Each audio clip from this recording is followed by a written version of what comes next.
Bienvenidos de nuevo a Pura Vida Católicos. Hoy vamos a continuar con Apocalipsis capítulo 1, versículo del 9 al 20. Como ya es costumbre, antes de iniciar vamos a hacer una pequeña oración. Señor, tú que te has dignado a redimirnos y has querido hacernos hijos tuyos, míranos siempre con amor de Padre, y haz que cuantos creemos en Cristo, tu Hijo, alcancemos la libertad verdadera y la herencia eterna, que al reflexionar tu palabra, ésta se haga vida en nosotros, por Cristo nuestro Señor. Amén. El Apocalipsis expone tres grandes cuadros o etapas de realización. El presente desde el capítulo 1, versículo 9, hasta el final del capítulo 3, lo que es la historia futura de la Iglesia hasta los últimos tiempos desde el capítulo 4 hasta el 13, las cosas que tienen que suceder después y el fin que es desde el capítulo 14 hasta el 22. El texto que vamos a reflexionar ahora, Apocalipsis capítulo 1 versículo 9, vamos a iniciar en el presente. Esta es la parte del libro más corta. Es como el trampolín en el que se apoya San Juan para lanzarse a la visión del futuro.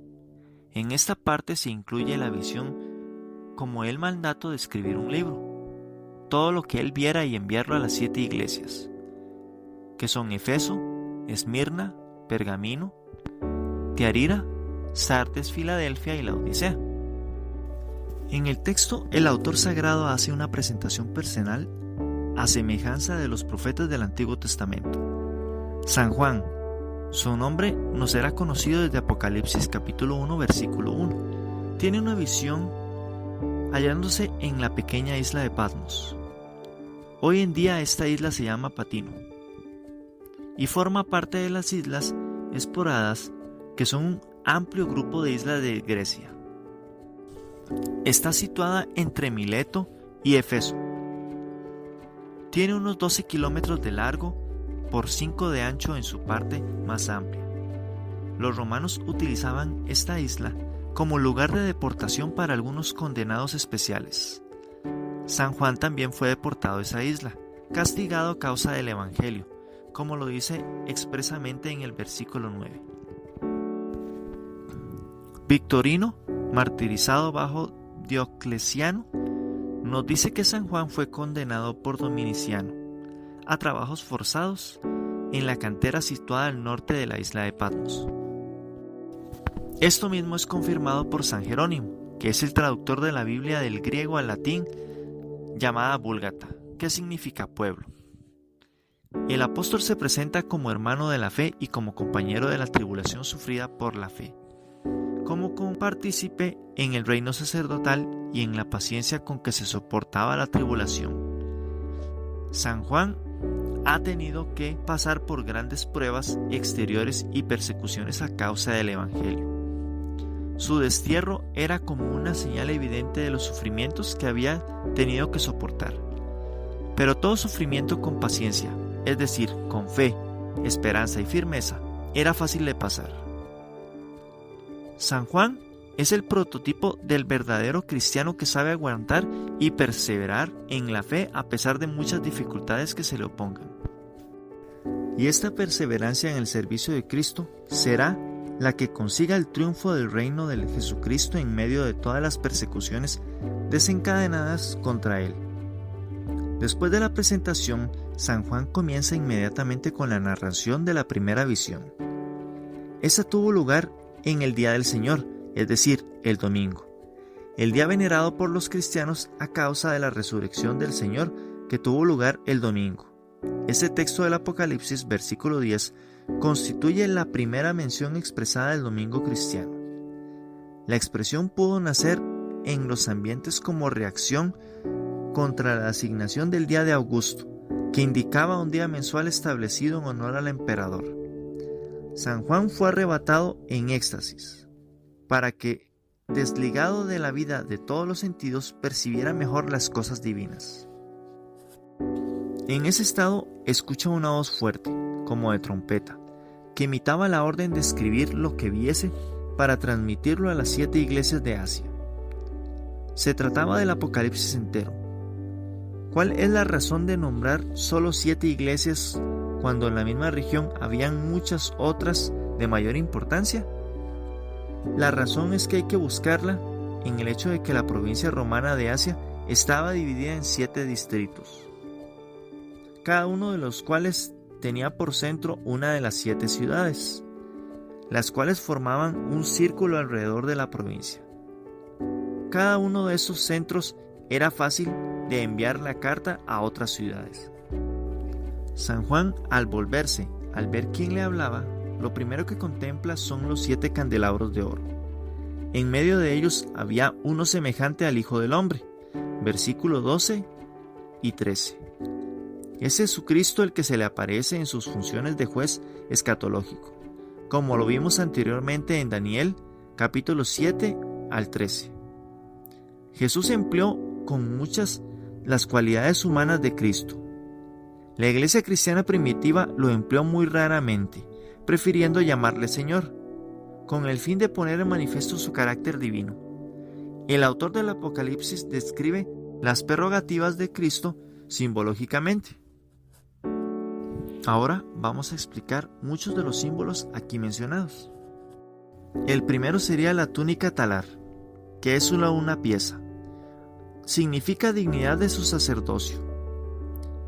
Aplicación para nosotros.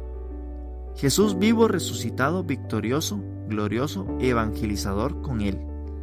Si sufre, está contigo, nunca nos abandona, siempre estará con nosotros. El siguiente es la faja de oro, que significa la dignidad de Jesús, que significa también que es el Rey de Reyes y el Señor de nosotros. Aplicación para nosotros. ¿Está usted triste y no ha superado su vicio, su pecado? Pues contempla el rostro de Jesús. Él es el Rey y Señor. Pon la confianza en Jesús, el resucitado. Enamórate de Él. El significado ahora de los cabellos blancos como la lana y como la nieve. Significa eternidad y sabiduría. Por eso San Juan lo menciona así. Aplicación para nosotros es: en Jesús están todos los tesoros de la sabiduría. No tener a Jesús es la peor catástrofe del mundo: el pecado, la guerra, la destrucción y el vicio. El siguiente son los ojos llameantes.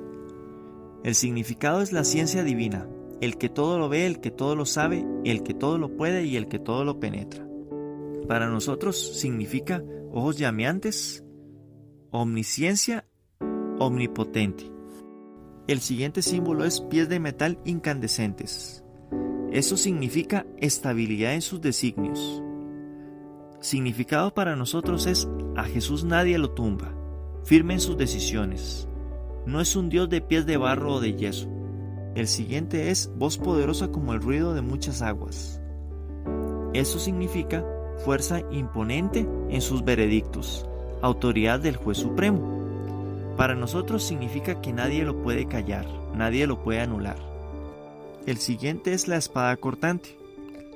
El significado es palabra de Dios, espada de doble filo que penetra hasta las entrañas. Símbolo de su autoridad de juez supremo, a cuyos fallos nadie puede resistir. Significa también destrucción y exterminio. Aplicación para nosotros es eficacia en su palabra y autoridad de juez supremo. El siguiente es el rostro solar. El significado es que Jesús es resucitado. Tiene un cuerpo glorioso, por eso es resplandeciente. El significado para nosotros es Jesús dueño de la vida, triunfante y victorioso. El siguiente es las estrellas en la mano diestra de Cristo. El significado es que representan a los 7 ángeles de las 7 iglesias, los 7 ángeles protectores que debían velar por cada una, los obispos que representaban a Cristo. El significado para nosotros es autoridad suprema dada por Cristo, a los sacerdotes, obispos, al Papa, padres de familia. Significa también obediencia y servicio. Los 7 candelabros. Esto significa las iglesias que están representadas, porque participan de la luz de Cristo, el Hijo del Hombre, Cristo que vive en medio de ellos. Para nosotros el significado es Cristo luz, que ilumina el mundo.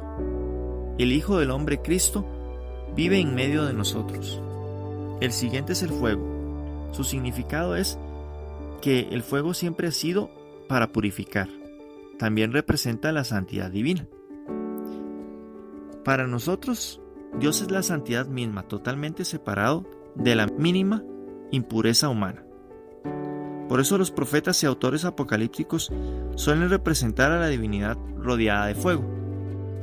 Todos los elementos de esta descripción contribuyen a darnos una imagen impresionante del misterioso personaje que se le aparece a San Juan, el cual, como ya dijimos, es Jesucristo glorioso. San Juan se desmaya y el que lo hace volver es Cristo, el que le conforta, inspirándole confianza.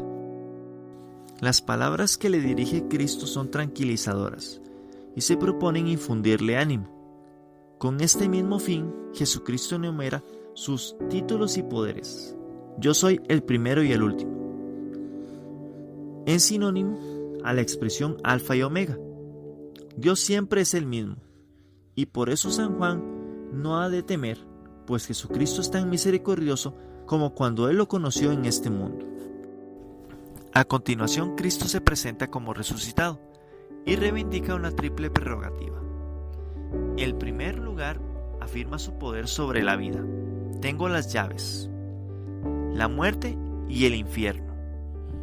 Seguramente el autor sagrado alude aquí al descenso de Cristo a los infiernos, para librar a los que estaban allí detenidos.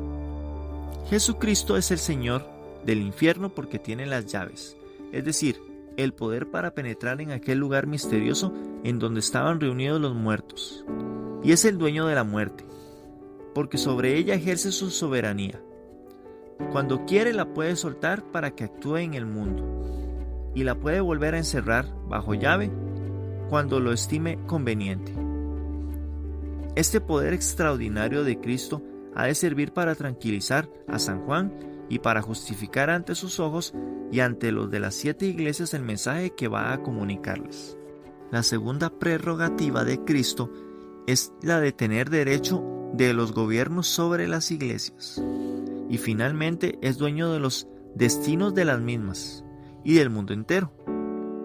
Estas dos últimas prerrogativas están expresadas en el versículo 19, cuando Cristo ordena a San Juan escribir para las 7 iglesias tanto lo presente como lo que ha de suceder después. Las cosas presentes se refieren al estado en ese momento de las 7 iglesias, y las cosas futuras parecen aludir a lo que dirá en el resto del Apocalipsis. Las iglesias del siglo I vivían en situaciones difíciles, persecuciones por parte de los hebreos o judíos, de los gentiles, con Domiciano, que se extendió a todo el imperio romano. Los cristianos adoraban a un solo Dios y tenían un solo Señor. Por consiguiente, la profecía tendría por objetivo no solo el futuro, sino también el presente. San Pablo concebía el carisma de la profecía como un don que Dios da para exhortar, consolar y edificar, anunciar y denunciar. Y con esto terminamos el video de hoy. Si les gustó, denle manita arriba, suscríbanse y nos vemos en el próximo video.